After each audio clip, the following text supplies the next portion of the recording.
رمضان المبارک کا بڑا ہی بابرکت اور رحمتوں والا مہینہ جاری ہے، اور یقیناً یہ ماہ صیام خوش قسمت لوگوں کا حصہ ہے، اور اس میں 3 لوگ جو ہیں وہ بہت ہی خوش قسمت لوگ ہیں۔ پہلے نمبر پر تو وہ لوگ ہیں کہ جو اس کا باقاعدگی کے ساتھ ادب و احترام کے ساتھ ماہ صیام کے روزوں کا اہتمام کرتے ہیں، اور پھر اللہ تعالیٰ کے دیے گئے اس مہمان مہینے کا عزت و اکرام کرتے ہیں، اور ایمان اور احتساب کے ساتھ روزہ رکھتے ہیں، کیونکہ حضور علیہ السلام نے ارشاد فرمایا کہ جس نے رمضان کا روزہ ایمان اور احتساب کے ساتھ رکھا غفر لہ ما تقدم من ذنبہ، حضور فرماتے ہیں کہ اس کے پچھلے گناہ بخش دیے جاتے ہیں۔ تو یقیناً اللہ کے نبی علیہ السلام کی زبان سے بشارت جو ہے وہ شخص کے لیے ہے کہ جو ایمان اور احتساب کے ساتھ اس ماہ صیام کا روزہ رکھتا ہے اور اس کا اہتمام کرتا ہے۔ تو یقیناً یہ ماہ صیام ان لوگوں کے لیے خوش قسمت ہے، ان لوگوں کی اللہ تعالیٰ کی طرف سے ان لوگوں پر رحمت بن کر آیا ہے کہ جو لوگ اس کا عزت و احترام کرتے ہیں۔ اور دوسرے نمبر پر وہ آدمی بہت ہی خوش قسمت ہے کہ جو اس ماہ صیام میں کسی مسلمان کا افطار کرواتا ہے، کیونکہ جو اللہ تعالیٰ کے دیے ہوئے پاکیزہ رزق سے کسی کا افطار کرواتا ہے تو اس کے پچھلے جو ہے وہ گناہ بخش دیے جاتے ہیں، اور ساتھ ہی ساتھ اس کے نامہ اعمال میں بہت بڑا ذخیرہ لکھ دیا جاتا ہے۔ اور تیسرے نمبر پر وہ آدمی ہے کہ جس نے اللہ تعالیٰ کی راہ میں اپنے مال کو خرچ کیا۔ یہ 3 خوش قسمت لوگ ہیں،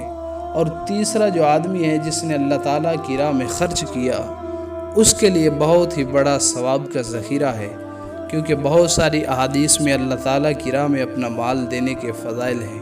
اور ایک حدیث میں تو حضور علیہ السلام نے یہاں تک ارشاد فرمایا کہ میں قسم اٹھا کر کہتا ہوں کہ صدقہ دینے سے مال کم نہیں ہوتا۔ اللہ تعالیٰ صدقہ دینے سے مال میں اضافہ فرماتا ہے، برکت دیتا ہے، وسعت دیتا ہے اور بڑھا دیتا ہے، لیکن صدقے سے مال کم نہیں ہوتا۔ اگر یہ ایمان اور اعتقاد ہمارا بن جائے تو یقیناً ہم اللہ کی راہ میں صدقہ بھی کریں گے اور ماہ صیام کے روزوں کا اہتمام بھی کریں گے۔ اللہ تعالیٰ ہمیں ماہ صیام کا ادب و احترام کرنے کی توفیق عطا فرمائے، اس کے روزے رکھنے کی توفیق عطا فرمائے،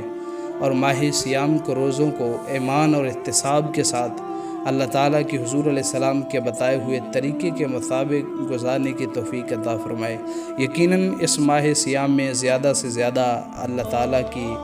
بارگاہ میں سجدہ کریں، قرآن کی تلاوت کریں، اور تسبیحات، ورد و وظائف کثرت سے پڑھیں، اور اپنی زبان پر اوراد کو جاری رکھیں۔ ورد زبان ہر دم آپ کی زبان پر جاری ہو، اور حضور علیہ السلام کی ذات اقدس پر درود پاک کی تسبیحات پڑھی جائیں، اور قرآن کا ترجمہ ضرور اگر ہو سکے تو اس رمضان میں کم از کم 1 دفعہ صرف ترجمہ قرآن کا ضرور پڑھا جائے۔ کم از کم روزانہ کی اگر 1 آیت بھی قرآن کے ترجمے کی پڑھی جائے تو یقیناً اس رمضان المبارک کے مہینے میں ہمیں بہت ساری باتیں جو ہیں وہ سمجھ آ سکتی ہے، اور ہمیں یہ میسج ملے گا، ہمیں یہ زندگی میں پتہ چلے گا کہ قرآن جو ہے وہ ہمیں کیا پیغام دے رہا ہے، ہم سے اللہ تعالیٰ کیا مخاطب ہو کر کہہ رہا ہے، اور کیا اللہ تعالیٰ ہم کو بتانا چاہتا ہے اس اپنے پاک کلام میں اور اس قرآن میں۔ اگر ہم یقیناً اسے پڑھیں گے، اس پر عمل کریں گے، اس کو اردو ترجمے کے ساتھ پڑھیں گے، فالو کریں گے، تو پھر ہی ہمیں زندگی جینے کا طریقہ اور سلیقہ آئے گا۔ اللہ تعالیٰ ہمیں قرآن پڑھنے کی توفیق عطا فرمائے، اللہ تعالیٰ ہمیں رمضان کا ادب کرنے کی توفیق عطا فرمائے، اللہ تعالیٰ ہمیں رمضان المبارک کے روزوں کو اہتمام کے ساتھ رکھنے کی توفیق عطا فرمائے، اور اللہ تعالیٰ ہمیں اس ماہ صیام میں اہتمام کے ساتھ روزہ رکھنے کی توفیق عطا فرمائے،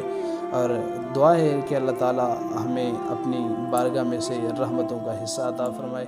وما علینا